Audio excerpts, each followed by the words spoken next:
देखी भैया रक्षाबंधन के दिन सब बहने अपना भाई के राखी बांधत तारी जा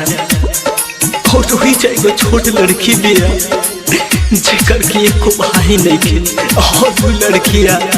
राम जी से का कहत बिया कि करा के राखी बांधब राम जी कलाई में रहे का कमी हमारा बापू और माई में के करा के राखी बांधब राम जी कलाई में के करा के राखी बांधब राम जी कलाई में रहे का कमी हमारा बापू और माई में रहे का कमी हमारा बापू और माई में के करा के राखी बांधब राम जी कलाई में के करा के राखी बांधब राम जी कलाई में।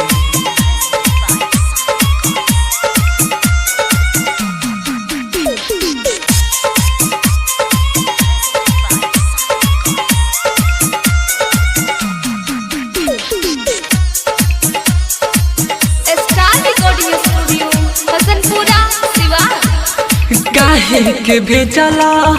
धरती पर है बतावना हम पूछतानी बतिया तो हसे कुहकावना हो काहे के भेजला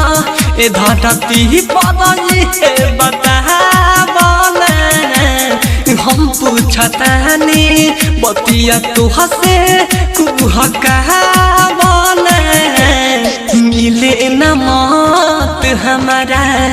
कवनो दवाई में के करा के राखी बांधब राम जी कलाई में के करा के राखी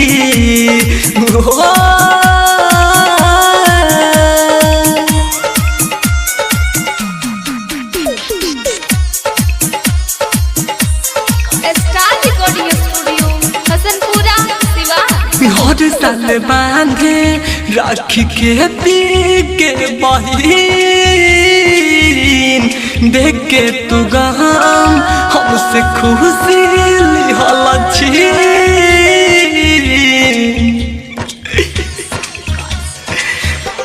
कि हर साल बांधे राखी के पी के बहिन देख के तू गम हमसे खुशी लिहल छी आशिक अभिषेक पड़ल तुहरे सजाई में के करा के राखी बांधब राम जी कलाई में के करा के राखी बांधब राम जी कलाई में।